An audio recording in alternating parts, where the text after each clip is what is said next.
Mes chers compatriotes, nous sommes aujourd'hui le 16 janvier 2026 et je voudrais attirer votre attention et parler un petit peu avec vous d'un événement microscopique en définitive qui ne porterait pas beaucoup à commentaire s'il n'était pas révélateur d'un travers très profond qu'il y a en France de nos élites, des prétendues élites françaises, quant à l'avenir et quant à la question européenne. Je veux parler de M. Bruno Le Maire. Vous savez, Bruno Le Maire, c'est cette espèce d'individu qui a contribué avec Emmanuel Macron et Édouard Philippe à endetter la France de 1 000 milliards d'euros pour ne rien faire, prétendument pour nous protéger de la crise du Covid, alors que des États comme par exemple la Suède n'ont rien dépensé du tout et ont eu un taux de mortalité inférieur au nôtre. Monsieur Bruno Le Maire qui nous a plongés dans les sanctions contre la Russie. Monsieur Bruno Le Maire qui avait expliqué qu'il allait mettre l'économie russe à genoux. Monsieur Bruno Le Maire qui est devenu le synonyme dans la France entière, mais sa réputation s'est étendue ailleurs, de l'homme totalement incompétent, qui d'ailleurs a été finalement obligé de s'en aller. Il a trouvé à se faire embaucher en Suisse, dans une université où il donnait des cours d'économie, paraît-il. Alors, on nous a dit que les étudiants en raffolaient, en fait, plus du tout. Je crois que maintenant, il avait fait un retour au gouvernement parce qu'il avait dû supplier Le Cornu et Darmanin et Édouard Philippe. Ils avaient fait une bande de 4, là, pour, en fait, trahir le mouvement politique dans lequel ils étaient, les Républicains, pour soutenir en 2017, soutenir la candidature de Macron. Donc c'est vraiment l'archétype du politicard véreux, sans conviction, etc., mais qui a toujours des propos très grandiloquents. Il avait fait, vous vous rappelez, s'était fait réembaucher dans le gouvernement Le Cornu 1. Ça a fait un tel scandale que Le Cornu 1, c'est le gouvernement de toute l'histoire de France, je crois bien, en tout cas toute l'histoire des républiques, qui a duré le moins longtemps. Ça a duré 14 heures, rappelez-vous. Et donc, il a été obligé, Le Cornu, il a présenté sa démission, il a été renommé. Et en pratique, eh bien, on a montré à monsieur Le Maire, on lui a montré la porte de sortie. Donc quand je vois que je suis le problème, j'appelle le Premier ministre et je lui dis « je me casse, pas de problème ». Et j'appelle le Président de la République et je lui dis « je me casse, pas de problème ». Alors, je vous parle de lui parce que figurez-vous qu'on a eu droit à un article pleine page, ouvert à tout le monde, enfin tout le monde peut le lire, c'est pas un article réservé aux abonnés, dans le magazine Le Point, sur le fait que Bruno Le Maire, attention les yeux, il a un remède pour réparer le désastre européen. Voilà. Il a une idée, un truc absolument extraordinaire, et donc il sait comment faire pour redresser la baraque, alors que tout le monde voit bien que la construction européenne est en train de verser dans le désastre absolu et est au bord, en définitive, de l'explosion générale. Eh bien, monsieur Bruno Le Maire s'est invité à faire un discours à l'École normale supérieure, s'il vous plaît. L'École normale supérieure, c'est quand même ce qu'il y a de mieux en France, une des choses qu'il y a de mieux, en tout cas, en matière littéraire, de la rue d'Ulm.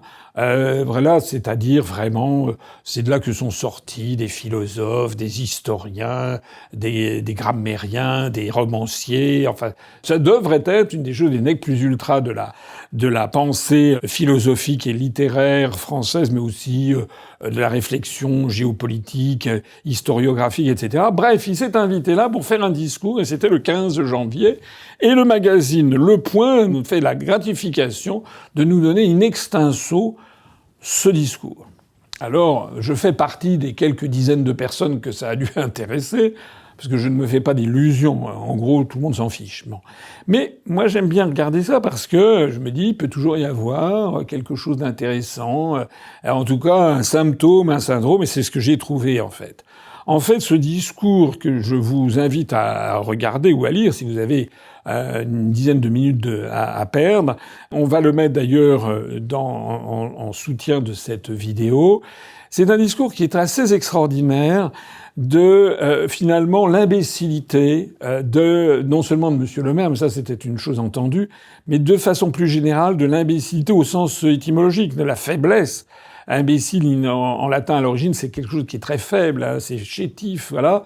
De l'imbécilité d'une pensée qui est absolument incapable d'envisager l'avenir, mais qui fait avec des rodomontades, qui utilisent des mots ronflants, des concepts ronflants, pour donner à penser qu'ils ont la clé de l'avenir, alors qu'en fait, rien du tout, bernique. Alors, je ne vais pas vous faire un commentaire de tout ce texte, qui est verbeux, mais je vais en relever quelques points importants. Le premier point, c'est que M. Le Maire part du constat que ça ne marche plus du tout. Voilà. Que c'est la Commission européenne, c'est un monstre bureaucratique, que c'est la catastrophe, que les pays européens sont en train de s'endormir, et c'est ça. Voilà. Et donc, il propose une union des nations à 6, avec l'Allemagne, la France, l'Espagne, l'Italie, la Pologne et les Pays-Bas.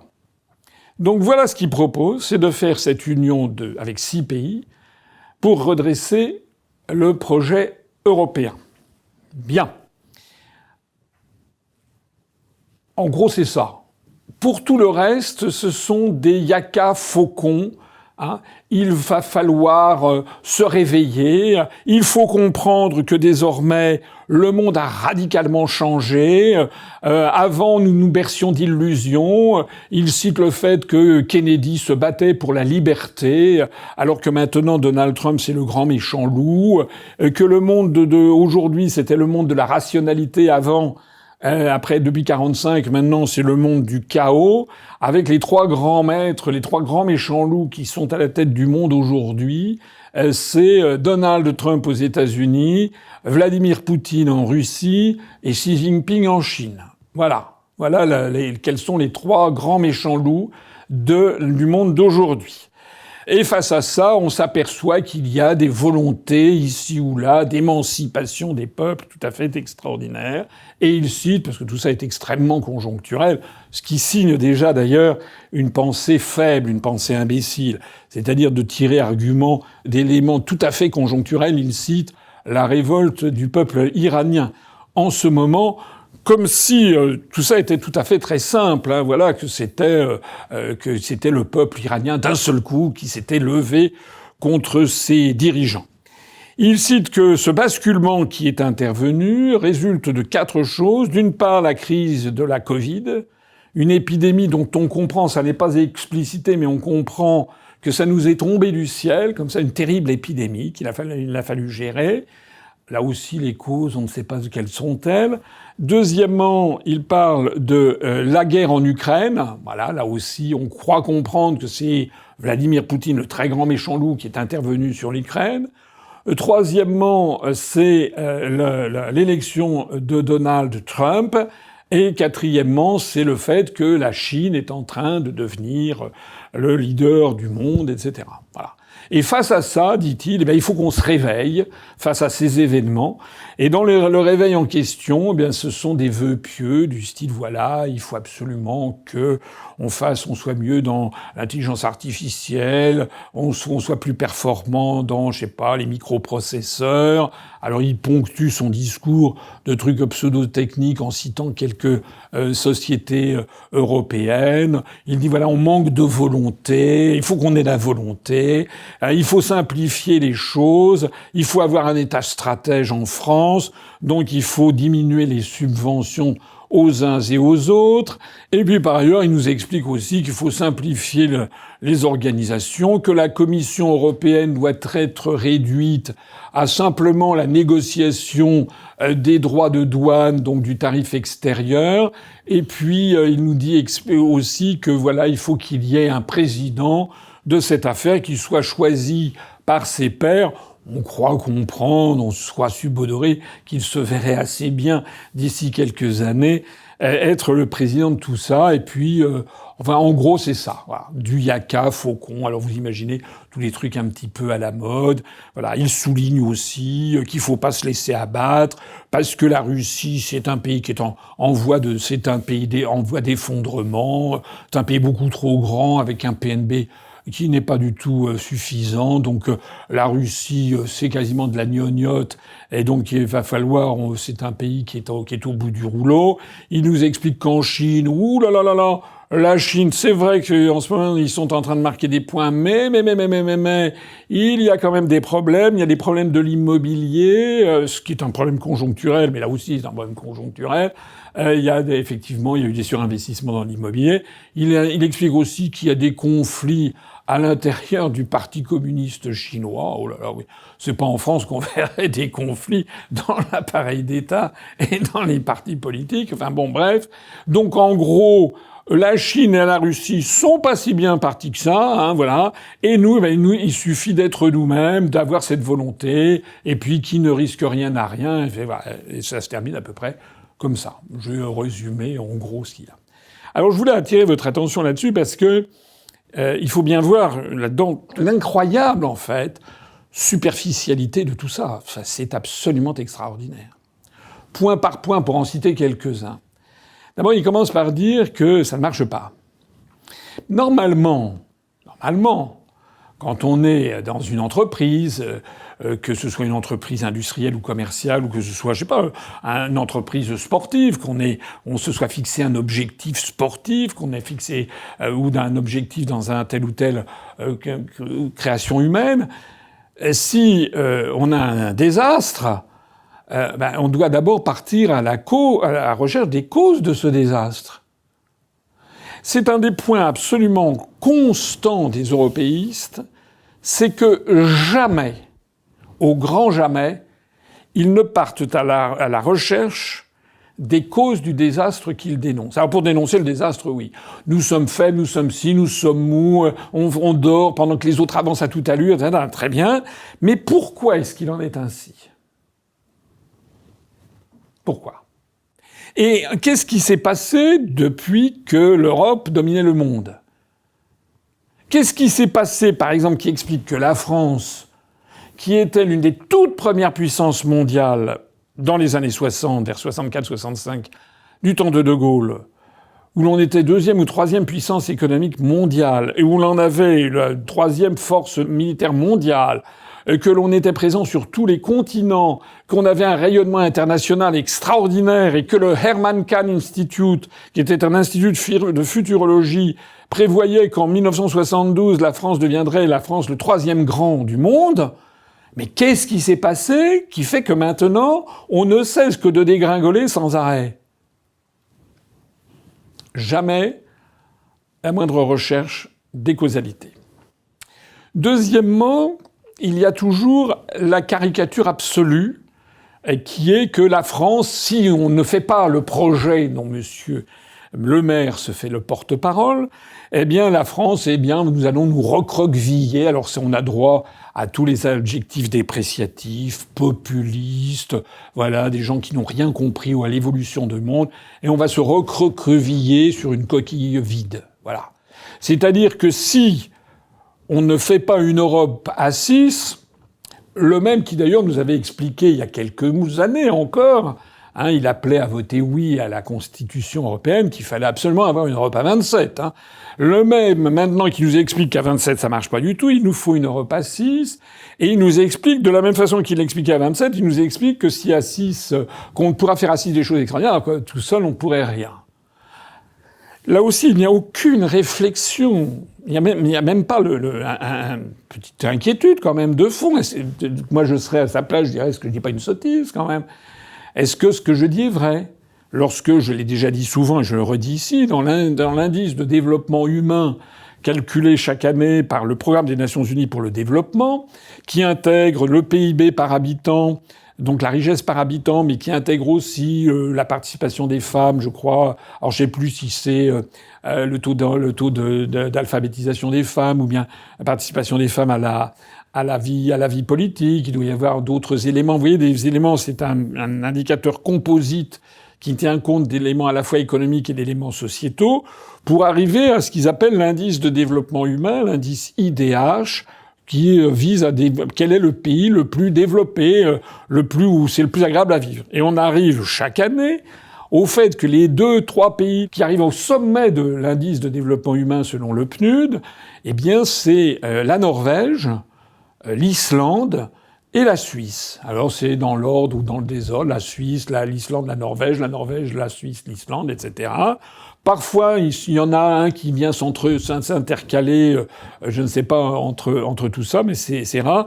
C'est toujours, en général, tout ça. Là aussi, personne ne s'interroge. Comment se fait-il que les pays qui sont les plus développés du monde, c'est presque une espèce de calcul du bonheur humain par pays. Les pays les plus heureux, ce sont les 3 pays d'Europe occidentale qui ont refusé d'entrer dans l'Union européenne et d'entrer dans l'euro. C'est quand même bizarre. Ça devrait quand même poser une question, non ? Des pays qui est l'Islande, il y a 350 000 habitants ou 320 000 habitants. C'est grand comme la ville de Rouen. La Suisse, il y a 9 à 10 millions d'habitants et c'est grand comme la région, en gros, Auvergne-Rhône-Alpes. La Norvège est un pays où il doit y avoir, je crois, de mémoire, 5 millions d'habitants. Alors certains me disent à chaque fois, oui, mais la Norvège, c'est sur un tas de gaz. Bon, d'accord. Ils ont du gaz, c'est exact, mais nous, on avait des richesses extraordinaires en France. D'autres qui disent, oui, mais la Suisse, c'est les banques. C'est tout à fait fallacieux. Oui, il y a des activités bancaires en Suisse, mais la Suisse, c'est d'abord un pays très industriel, avec de très grands champions de l'industrie, dans la chimie ou dans l'agroalimentaire. Nestlé, par exemple, c'est une entreprise suisse, hein, au cas où les gens ne le sauraient pas. Bon. Et puis, l'Islande. Alors, l'Islande, ils ont pas de gaz, ils ont pas de banque, ils ont pas d'industrie, ben, ils se débrouillent quand même très bien. Donc, est-ce que M. Bruno Le Maire pourrait nous répondre à ces questions? Comment ça se fait? Mais on part de ce principe. On part également d'un principe alors fondamental. J'attire là vraiment toute votre attention, parce que c'est dans tous les discours. C'est quelque chose qui a été mis dans le cerveau reptilien des Français, des gens. C'est que, fondamentalement, il faut faire l'Europe. Peu importe comment elle est, si elle est à 6, à 27, à 8, à 12, à 15, etc. On ne sait pas le périmètre, une espèce de blog ou globe ou je sais plus quoi, qui est comme ça, mais enfin, il faut faire l'Europe. Mais c'est incontestable, et il faut faire l'Europe pour se défendre par rapport aux méchants. Et les méchants, ce sont les Américains, de temps en temps, mais de temps en temps, c'est au contraire nos meilleurs alliés. Donc là, on a un partenaire qui, de temps en temps, il change. Hein. Toutes les années paires, c'est le grand méchant loup. Les années impaires, c'est vraiment, heureusement qu'ils sont là, que c'est formidable. Et puis, il y a des vrais méchants qui, eux, perdurent. Ben, ce sont les Russes et les Chinois. Et plus les Chinois, d'ailleurs. On invoque toujours, qu'est-ce qu'on va faire vis-à-vis de la Chine? Si vous y réfléchissez bien, c'est pas la première fois que je le dis et je le répète, la construction européenne est fondée sur un présupposé qui est devenu indicible, qu'on n'a pas le droit d'expliciter tellement il est gênant, c'est que c'est une construction raciste. La construction européenne, elle est fondée, et ça remonte à Philippe le Bel, du temps de Philippe le Bel, la Divine Comédie de Dante Alighieri. Tous les projets de construction d'une Europe unie ont été fondés sur l'idée que c'étaient les peuples blancs et chrétiens qui devaient dominer le reste du monde. Et donc, il y a cette hantise, une espèce de hantise viscérale, de réflexe primaire, c'est qu'oh là là, face aux Chinois. Mais j'invite ici à toutes les personnes qui sont sensées, qui réfléchissent, qui ont circulé dans le monde entier. En vertu de quoi est-ce que nous devrions avoir les jetons face aux Chinois et qu'en revanche on devrait tout partager avec les Allemands? À partir du moment où De Gaulle a reconnu la République populaire de Chine en 1966, la France a pris un certain nombre de longueurs d'avance par rapport au reste du monde occidental, puisque les États-Unis interdisaient aux pays d'Europe, aux pays sous leur domination, c'était vrai aussi du Japon, de la Corée du Sud, etc., interdisaient que l'on reconnaisse le régime de Mao Tse-tung qui avait été instauré en 1949. Et De Gaulle, en 1966, ça faisait quand même 17 ans après l'instauration de ce régime, a dit bon ça suffit comme ça, hein, dans la mesure où les Américains avaient vidé de substance le traité franco-allemand de l'Élysée de février 1963, je vous renvoie à ma conférence Qui gouverne l'Europe. De Gaulle a dit bon très bien, en fait les Américains ont mis la main sur les Allemands, veulent nous empêcher d'avoir une Europe qui soit une Europe autonome et indépendante de leur autorité. Donc la France est grande, le monde est vaste, la France a un grand rôle à y jouer, c'est ce qu'il dit à Alain Peyrefitte, et donc il va reconnaître la République populaire de Chine, au grand scandale d'ailleurs des États-Unis. En faisant ça, d'ailleurs, De Gaulle n'avait qu'une quinzaine d'années, même pas 5 ans d'avance sur les États-Unis, puisque les États-Unis ont imité la France en 1971. Pas tout à fait. Disons qu'en 1971, il y a eu le voyage spectaculaire de Richard Nixon, du président des États-Unis, à Pékin, qui avait été organisé par Kissinger, le secrétaire d'État américain, qui vouait secrètement, et même pas secrètement, une très grande admiration à la pensée de Gaulle, à la pensée géopolitique. Bon, il faudra attendre encore un certain nombre d'années. Je crois que les États-Unis d'Amérique ne reconnaîtront la Chine populaire que dans les années 1978 ou 79 sous Carter, etc. Donc il faudra quand même attendre 13 ou 14 ans pour que les États-Unis fassent comme la France. Mais en attendant, la France avait pris des positions tout à fait extraordinaires, de la même façon qu'elle avait eu des positions très extraordinaires en Russie, lorsque De Gaulle avait lancé la politique de détente en se rendant, toujours la même année 1966, pour créer une grande commission mixte franco-soviétique. De telle sorte que dans les années 80, 90 du XXe siècle, eh bien, la France avait une position éminente en matière de coopération automobile, par exemple, que ce soit en Russie ou que ce soit en Chine, en matière de coopération électronucléaire, puisque la France avait noué avec la Chine un partenariat extrêmement fructueux entre, d'un côté, Framatome, en France, et de l'autre côté, le partenaire chinois. On a réalisé plusieurs centrales nucléaires, à Daya Bay, notamment le long de la mer de Chine, coopération franco-chinoise. Les négociations avec les Russes comme avec les Chinois sont des négociations difficiles, comme d'ailleurs avec beaucoup de peuples du monde. Mais les négociations commerciales, une chose est certaine, c'est que tout le monde qui a travaillé avec les Chinois ou avec les Russes vous disent que ce sont des partenaires fiables sur moyenne et longue période. Avec les extrêmes orientaux, il faut nouer des relations, et plus la relation est ancienne, plus il y a une espèce d'amitié, de simplicité dans les rapports et de confiance, et que donc ce sont des atouts qui se bonifient avec le temps comme le bon vin. Je ne dis pas qu'il n'y a jamais des coups de jarnac, bien entendu, mais c'est quand même la réalité. Alors que tout le monde sait que dans les négociations avec les États-Unis d'Amérique, par exemple, ou avec l'Allemagne, on a été le nombre de fois où les Américains ou bien les Allemands nous ont poignardés dans le dos. Enfin, il n'y a quasiment pas de mois, voire de semaines où on n'apprend pas que les Allemands nous ont encore fait un enfant dans le dos, veulent nous piquer ci ou ça. Actuellement, il y a des grandes manœuvres pour essayer de détruire notre industrie militaire française en voulant assujettir l'exportation à des biens, des productions militaires françaises à une autorisation de la Commission européenne. Et puis derrière, il y a les Allemands qui essayent d'œuvrer pour récupérer notre savoir-faire et nos armements nucléaires. Enfin, c'est hallucinant.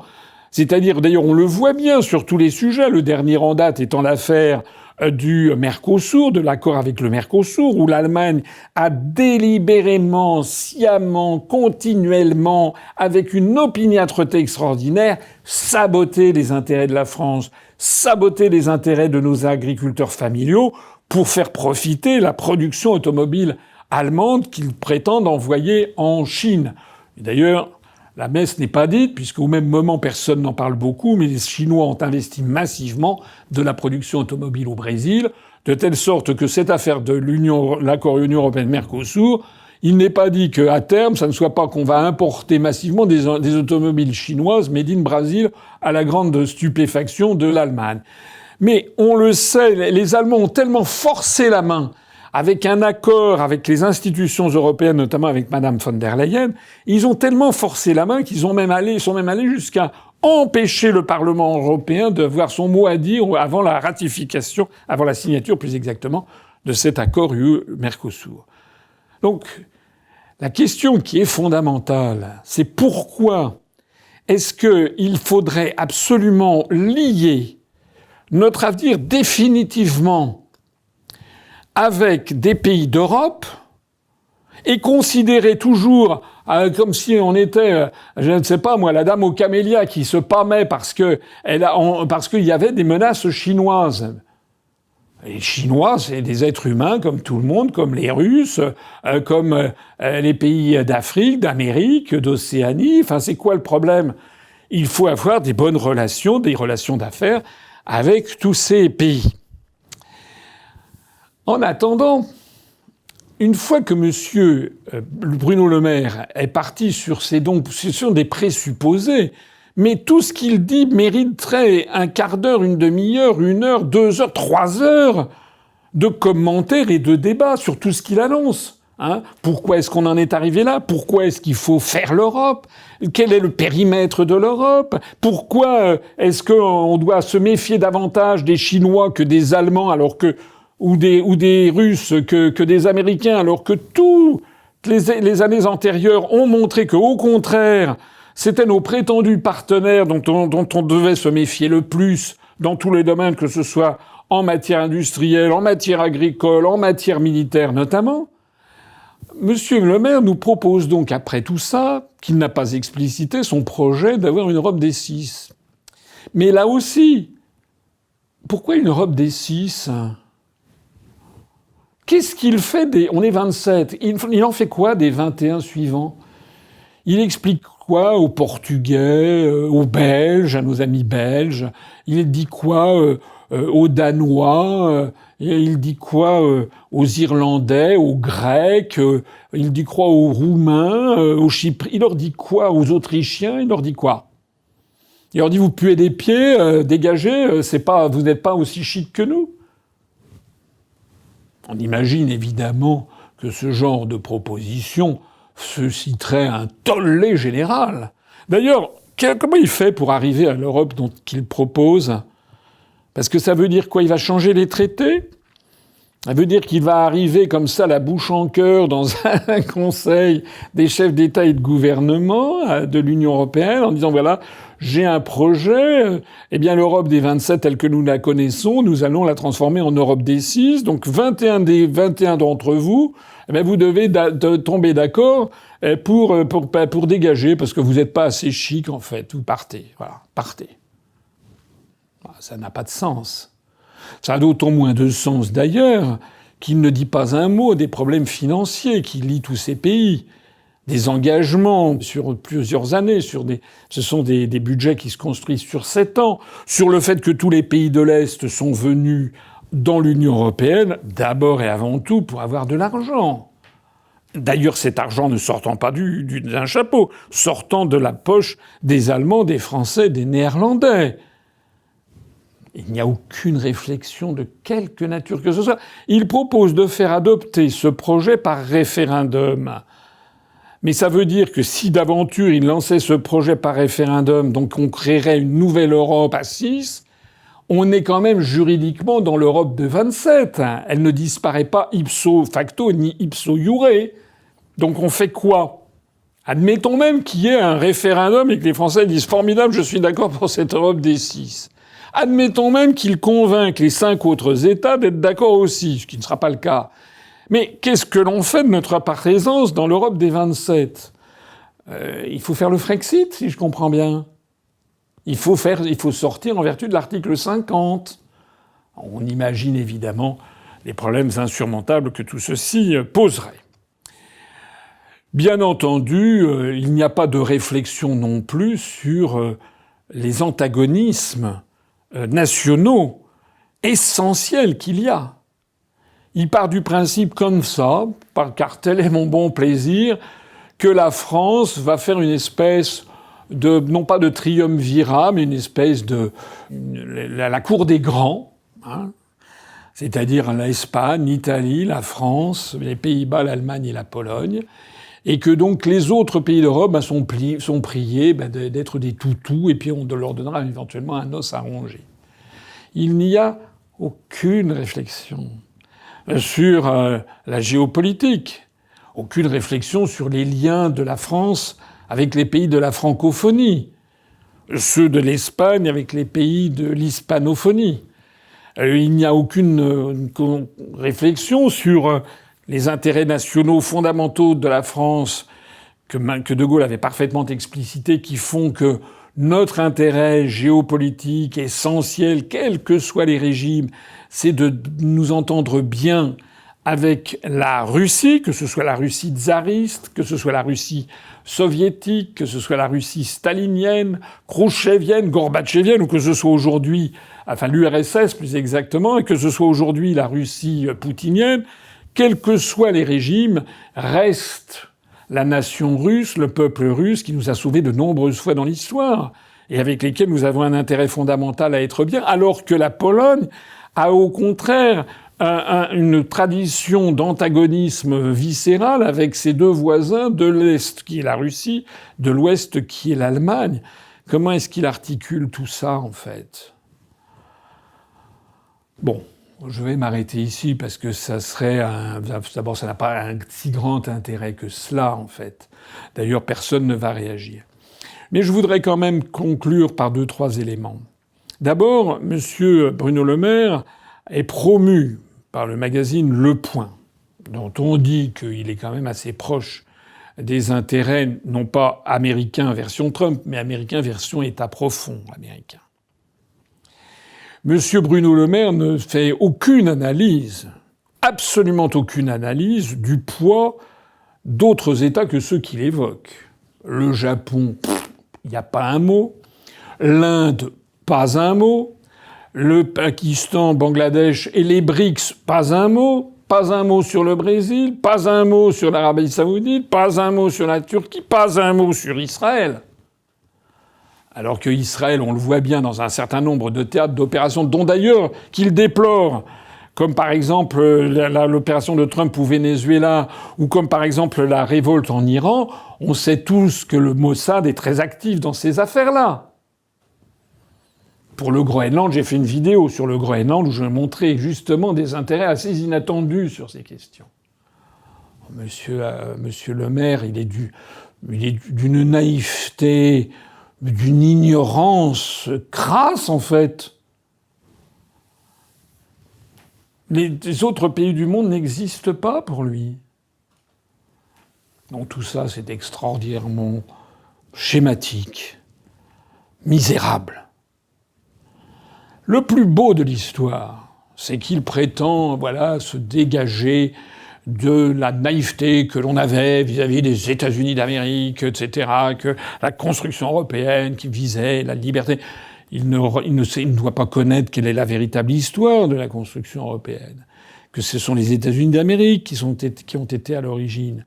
Et le plus beau de toute cette affaire, c'est qu'il vient s'exprimer dans une revue qui s'appelle Le Grand Continent, qui est une revue qui a plusieurs fusées au derrière. Le journal Le Monde en fait des dithyrambes extraordinaires, revue de qualité. Le directeur de cette revue, qui est un jeune normalien, est présenté comme l'une des 40 personnes les plus influençantes en France sur les questions géopolitiques. Absolument personne n'en avait jamais entendu parler. Alors moi, je suis allé regarder, mais qu'est-ce qui finance tout ça, en fait ?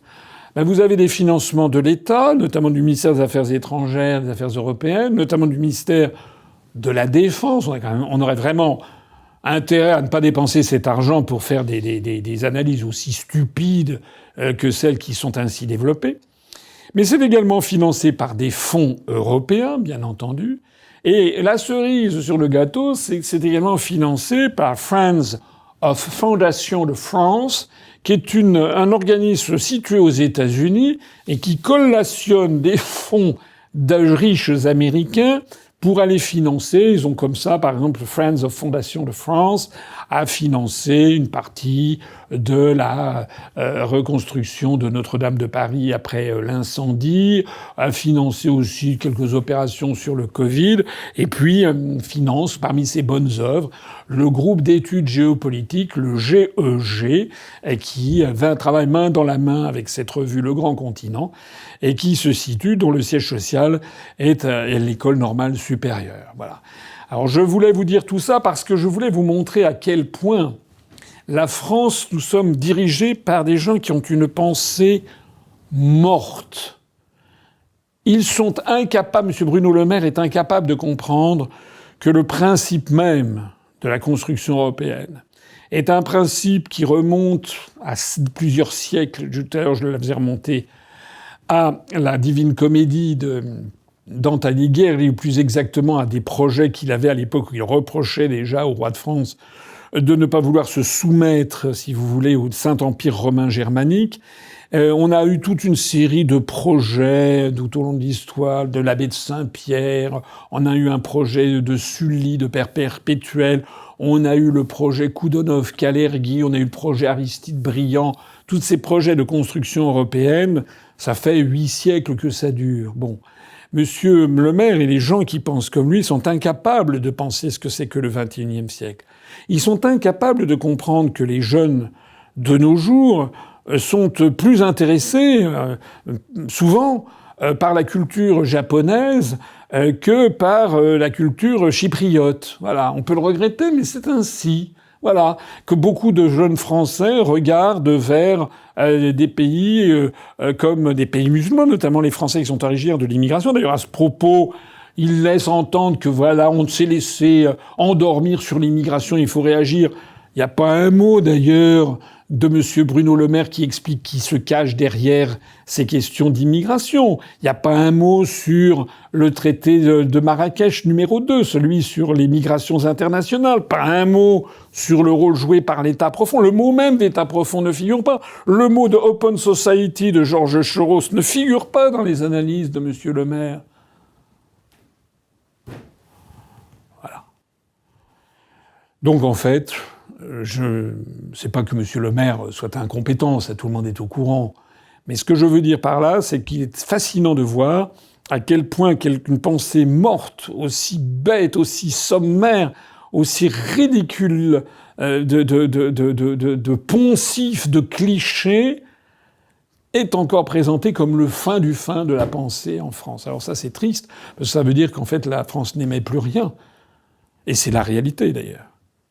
La preuve que notre pays est en décadence, c'est que, justement, la France qui était rayonnante dans les années 60 et 70, avec aussi bien dans le cinéma, avec la Nouvelle Vague, avec Delon, Catherine Deneuve, Brigitte Bardot, Truffaut, etc., mais aussi en matière de philosophie ou de littérature, avec Jean-Paul Sartre, Simone de Beauvoir, avec des gens comme Albert Camus, Michel Foucault, Roland Barthes, Althusser, les structuralistes, Lévi-Strauss, etc. Où s'est passé depuis les années 1920, en matière d'histoire, par exemple, la France avait développé toute une école d'historiographique assez extraordinaire qui s'appelait l'école des Annales, où il y a eu plusieurs périodes et où on a eu des gens comme Fernand Braudel, Lucien Febvre, etc., qui étaient des gens qui avaient compris qu'il fallait s'intéresser à l'histoire d'une façon pluridimensionnelle. Il fallait intégrer à l'histoire, pas seulement l'histoire événementielle, mais la sociologie, l'anthropologie. Voilà, quels sont les problèmes anthropologiques qu'il y a, par exemple, au sein entre les pays de l'Union européenne. Quelqu'un comme Emmanuel Todd, par exemple, a fait beaucoup progresser la réflexion sur ces sujets. D'ailleurs, Emmanuel Todd fait partie de ceux qui considèrent que le projet européen est une chimère qui ne verra jamais le jour. Alors moi, je voudrais conclure là-dessus.